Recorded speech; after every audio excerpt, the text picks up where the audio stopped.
siis see vana naine nagu hakkas käima seal meie korteris, noh, et miks me ei tule tema poliitilisse erakond, et tal on ju algatamisel suur poliitiline erakond, noh, et igaüks, kes ei ole on ju selle poolt umbes eksib ja sellist juttu ta siis rääkis mitte 2 päeva, vaid ütleme 30 kuud või noh, iga vana inimese pähe ei näe, mis tal täpselt on ju viga on see psüühiliselt või aga selles suhtes noh, seda ust oli nagu raske sulgeda, et see kinnisvara ei kuule mulle, et ta oli ise teinud siukse skeema on ju, või selle, et elas seal kõrval ja sealt sai käia enne noort peret on ju siis nagu agiteerimas on ju oma loodavasse on ju sellesse fiktiivsesse erakonda või noh, selles suhtes ja noh, inimesel on see võimalus on ju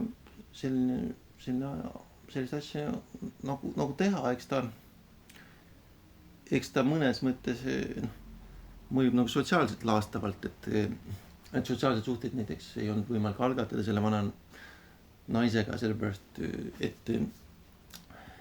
et ta ainult on ju veenis on ju siis astuma oma loodavasse erakonda, mida ei tule selles suhtes või noh, selles mõttes et ta nagu ainult rääkis sellest on ju mitukümmend kuud. Et noh, ma räägin, et